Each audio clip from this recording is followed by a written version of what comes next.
to our kitchen. Rick is busy. He's still laying that flooring. It is Sunday afternoon. I just finished making a chess pie, so I have Micah behind the camera this afternoon. This is her first attempt. She's a little nervous, so be nice to her. We're going to make a pumpkin pie. Molly asked if she could help, and I said, absolutely. So let's get this thing going and see what goes into this. Come on. We're going to put, and I'm going to have Molly mix this all up, so let's show him, Micah, what goes in it. We're going to put 1.5 cups of pumpkin, and this is my pumpkin that I did last year that I just pulled out of the freezer. 1 2/3 cup or 1 14-ounce can of evaporated milk. Evaporated milk. Carnation evaporated milk. Not condensed milk. Evaporated milk. 2 eggs. 1/2 teaspoon of salt, which you can leave out, but salt does enhance flavor. And 1 cup of sugar. We're also going to use a tablespoon of pumpkin pie spice because my old-fashioned original recipe that my grandmother gave me, it calls for 1.5 teaspoons of cinnamon and 1/2 teaspoon of ginger and 1/2 teaspoon of everything, you know, allspice, cloves, nutmeg. So, you know what? It's all in here. It's all in here. It's all good. Okay. Molly, you going to do this? Sure. Let's get you a whisk. Okay. Okay. Here's a whisk. Okie doke. And here I've got this. And I will get... You can just mix it all up. It doesn't matter. Break the eggs first and then go from there. I'm going to get the pie shell out of the freezer.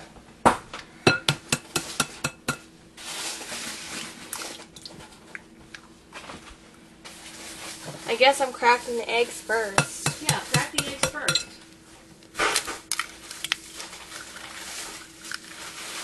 And you all know by now that I don't do pie crust very well, and it's just easier this way. Do I beat the eggs? Yes, beat the eggs lightly. First? Yes.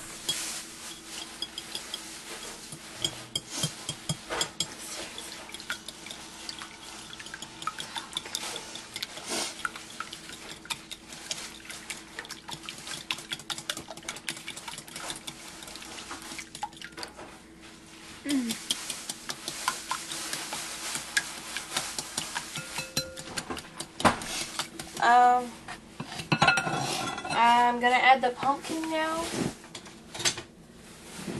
And that's 1.5 cups, or you can use 1 15-ounce can of pumpkin. Ew. They're not sounding.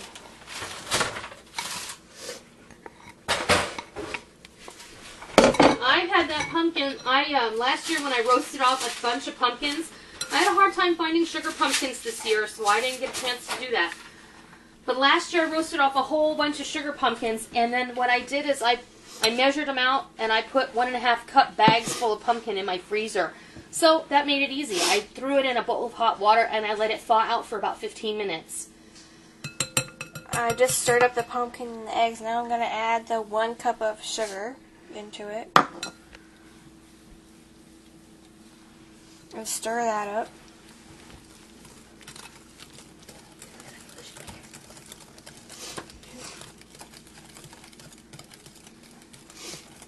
And then I'm going to add the evaporated milk. Evaporated milk.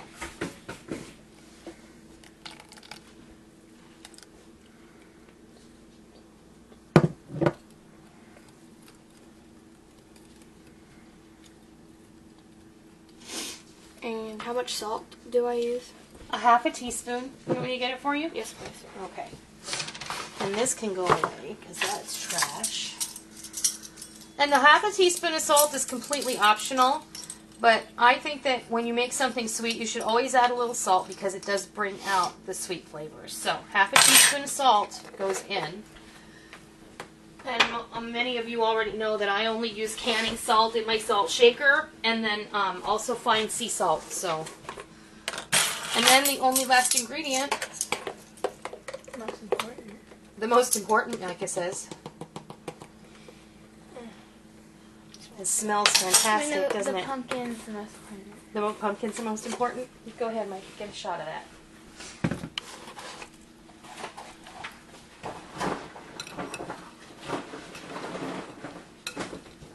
All right.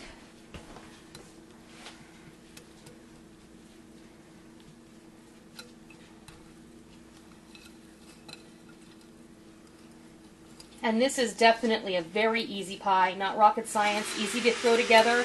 And there's Rick vacuuming. He's getting ready to lay another course of wood. Is that good? That's good. Now let me take over. Alright. Okay, so here on my baking sheet, let me move all of this stuff out of the way. Just like at your house, this is a madhouse. Well, I hope your house isn't a madhouse, but I think you understand what I'm saying, right? Let's give this a good whisk. Alright. Into this deep 9-inch deep dish pie shell. Don't be afraid to fill that up all the way.